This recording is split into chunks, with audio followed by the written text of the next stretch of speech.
Ndabashuhuje mu izina rya Yesu Kristo. Imana ibahe umugisha. Reka twongere dushimire Imana ko iduhaye uyu mwanya mwiza kugira ngo twongere tubane ahangaha, kandi twongere tubashimire uburyo mudahwema kubana natwe. Imana ibahe umugisha, kandi duhora tubifuriza ibyiza, kandi turabizi neza yuko usibye n'iby'Imana yakoze, Imana izakora n'ibindi. Kuri uyu munsi rero icyambere kinzanye ni ugushimira Imana. Niyo ya mbere ikwiriye gushimirwa, ndetse ngashimira nabo yakoresheje. Burya muri buno buzima Imana itugirira neza, ariko ikatugirira neza hari abikoresheje. Rero naje gushimira Imana, ariko ngashimira n'abikoresha mu buzima bwanjye bwa buri munsi. Abari hafi n'abari kure, nuko nimuhabwa umugisha. Nasanze gushimira ni kimwe mu ndangagaciro z'abakristo. Rero Imana ibaho umugisha. Ndaje mbabwira impamvu naje gushimira Imana, nubwo mpora nyishimira ndetse no kubashimira. Mu nkundire tubanze dusenga Imana. Turagushimiye kuri Imana nziza, uri kwizerwa kandi uri kwiringirwa. Nta yindi Mana twabonye uretse wowe. Reka ngushimire ko duhaye ubuzima, niyo mpano ikomeye kuruta izindi mpano zose. Ushimwe kandi uhabwe icyubahiro, ushoboze gukora ibyo ngomba gukora, kandi umwuka wera aherekeza ibyo ngiye kuvuga, bigira imitima bikiza, hagira abantu basubiramo ibyiringiro, kuko nzi neza yuko ntiwakwemera ko duhagarara hano udafite icyo ushaka gukora. Tubisabye twizeye mu izina rya Yesu Kristo, amen. Reka nsome ijambo ry'Imana riri muri Zaburi y'143 umurongo wa 5. Aravuga ngo nibutse iminsi ya kera, nibwira ibyo wakoze byose, ntekereza umurimo w'intoki zawe, amen. Iri jambo naritekerejeho kubera impamvu ya mbere yuko uyu munsi ni umunsi wanjye w'amavuko. Itariki 15 z'ukwezi kwa 5 niyo tariki navutseho. Nabitekereje nsanga Imana yakoze ibintu bihambaye mu buzima bwanjye. Uyu munsi nujuje imyaka 40. Imyaka 40 ntabwo ari imyaka mikeya, yewe si n'imyaka myinshi ko Imana izaduha irenze iyo ngiyo byikubye inshuro zirenze 2. Ariko ndashimira Imana kuko hari abantu batayigejejeho benshi. Kuba ndi mu bantu bageze iyo myaka nishimwe rikomeye mu buzima bwanjye, kandi impamvu nashatse gushimira Imana kuri iyi myaka, nubwo buri munsi nyishimira, ndabizi imyaka 40 hari ikivuze. Hari ubuzima mvuyemo, hari ubundi buzima ngiye kwinjiramo. Ndabizi neza ko ngiye kwinjira mu buzima burenze ubwo narindimo, kuko 40 ifite icyo isobanuye mu isi y'umwuka. Uyu ni Dawidi yavuze aya magambo, nawe yibutse ibihe yanyuzemo, yibutse amateka y'ubuzima bwe, yibutse uburyo yagiye ahwigwa, yibutse uburyo yagiye akura, yibutse uburyo Imana yamuvanye mu ishyamba, yibutse ibintu byinshi cyane. Arabyibuka, yibuka. Reka mabwiza ukuri, niba hari ikintu cya mbere cyangiza ni ukutibuka aho wavuye.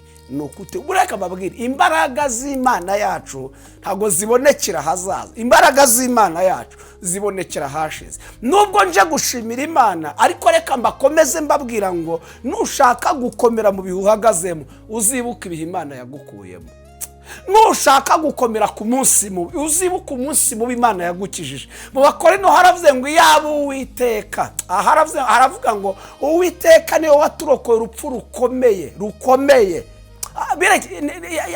Byari bitewe no kwibuka. Uyu ni Paulo wabivuze, yibuka amateka n'ibihe byatambutse. Aravuga ngo hari icyo nkwiye kuvuga, hari icyo nkwiye kwatura. Aravuga ngo ntidushaka ko mutamenya amakuba n'ibyago twanyuzemo. Aravuga ngo twahuye n'akaga gakomeye ku rwego twebwe twumvaga tutari bubeho. Ariko aravuga ngo kwari ukugira ngo tutiyiringira, ahubwo twiringira Imana izura n'abapfuye. Aravuga ngo iracyaturoka, kandi twiringiye ko izakomeza no kuturokora. Bivuze ngo nibutse ibihe byanjye by'imyaka 40. Nibuka ubuzima bw'upfubyi nanyuzemo, kubura ababyeyi mfite imyaka 7, kubera amateka y'ibyabaye muri iki gihugu. Twese turabizi jenoside yakorewe Abatutsi muri 1994. Nibuka ibyo bihe byo kubura ababyeyi ku myaka 7. Nibuka urugendo rw'iyo myaka 33. Habayemo byinshi ntashobora gusobanura. Ntago nakoresha amagambo ngo bikunde, iye no kubyandika ntibyakunda, ariko nabyibutse mbihuza n'iri jambo. Yewe n'ibirori meruka kugira kuri invitation hariho rino jambo ruvuga ngo nibutse iminsi ya kera. Buri gihe nibutse iminsi yahashize numva iminsi ndi imbere idateye ubwoba, kuko iteye ubwoba ni iyatatambutse. Iminsi yari ikomeye ni iyahashize. Ni ukuri iminsi turi imbere ntabwo ikomeye kurusha iminsi twanyuzemo. Ibihe nubwo ibihe bikomeye nubwo ntabwo bigoye kurutsa ibyo birashoboka ko hari icyo utarabona, hari icyo utafite, ubuzima buragoye, ariko banza wibuka ko hari ibihe bigoye Imana yakurengeje birenze ibyo uhagazemo. Niwibuka ko hari ibihe bigoye Imana yagukuyemo, uraza kumva imbaraga, uraza gukomera, umenye ko n'ibyo bihuhagazemo Imana izabigukuramo. Dawidi yari yibutse rero iminsi ya kera, yandika iyi zaburi. Nanjye nabitekereje, nazindukiye muri Nibature nshimira Imana. Yaba abafite nimero zanjye kuri state hariho amagambo y'amashimwe, ariko numvishe bidahagije. Reka nze nsangize inshuti zanjye, abavandimwe banjye amashimwe. Reka mu byiza tujye tubisangira, no mu gihe nibitwabisangira. Niba uri mu kigeragezo dufatanye gusenga, ariko n'Imana yanagutabaye kugira mureke dusangire n'amashimwe y'Imana yakoze. Naje kubasangiza rero yuko hari iby'Imana yakoze mu buzima bwanjye mu myaka 40. Mu myaka 40 Imana yarandinze, nicyo gihambaye kuruta ibindi byose.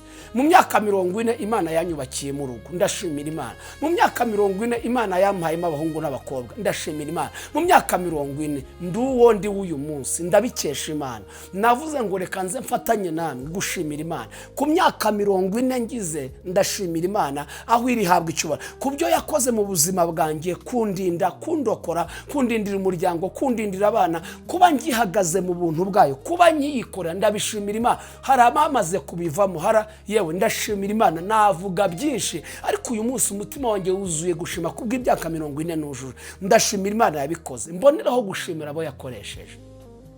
Reka mbabwira ngo nubwo Imana yabikoze, ariko hari abo yakoresheje. Ndashimira mwebwe mwese, abo tuziranye n'abo tutaziranye, abari hafi n'abari kure. Reka mbashimire, mwabaye amaboko y'Imana ku buzima bwanjye. Reka mvuga ngo muhabwe umugisha. Imana ibaha umugisha. Bamwe ndabaza, abandi simbazi, bamwe turaziranye, abandi tuziranye, ariko bavuga ngo aho muri mwatubereye amaboko Imana. Ndabashimiye, Imana ibaha umugisha. Ndashimira umudamu wanjye, Imana imuha umugisha. Yafatanyije n'Imana gutuma mbuwo ndi w'uyu munsi. Ahabwa umugisha n'Imana. Ndashimira Imana rimeshi nashi, ndashimira itoro ryanjye, ndashimira inshuti zanjye. Yemwe sinavuga amazina yanyu mwese, ariko reka nshimira Imana ingejeje kuri iyi myaka, shimire nabo yakoresheje muri iyo myaka, kuko Imana ikorera mu bantu. Ndagira ngo ngusengero mu bigoye ubuzima bwawe.